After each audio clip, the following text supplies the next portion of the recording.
We're going to begin this half hour with the emotional farewell to a beloved NYPD officer killed by his own father last week in the Bronx in an apparent murder-suicide. 26-year-old Alexis Martinez was a rising star in the NYPD. After just 5 years, he'd already passed the sergeant's test and was working toward a detective shield in Bronx narcotics. Today, mourners gathered at his funeral before he's laid to rest in the Dominican Republic. Eyewitness News reporter Anthony Carlo is live this afternoon in Washington Heights. Anthony?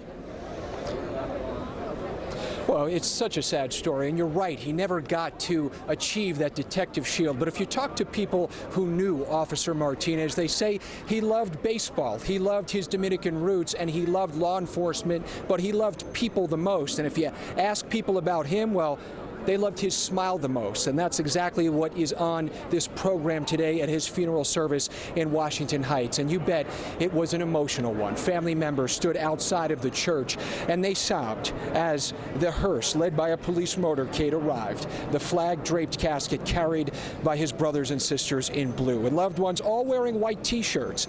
On their backs, a silhouette of Officer Martinez with angel wings and a bat in his hand to acknowledge the sport he loved the most, baseball. He wore a number 7 on his teams. Police Commissioner Caban, Mayor Adams, both in attendance.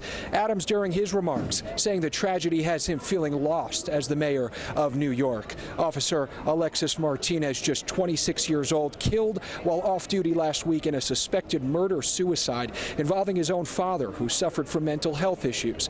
Officer Martinez spent just 5 short years with the NYPD, but in those years, loved ones say he accomplished so much.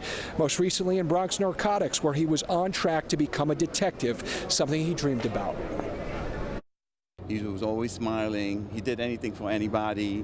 I still even remember when my father passed away, this guy called me the same day, but he continued to call me to see how I was doing. But just a great, humble person. It's a loss to the department. He was just such a sweet soul. He actually came to my promotion about 2 weeks ago, congratulated me, was with us. He was always somebody that you can count on, and he served as a mentor and a role model to a lot of young kids. And back here, a live look outside of St. Elizabeth Church. People still gather here. He was a mentor. He was a coach. He was just 26, but he was somebody in his community that the youth leaned upon. And we've learned today that scholarships have been created in his name for kids looking to attend St. Raymond's High School, something to keep his legacy living on.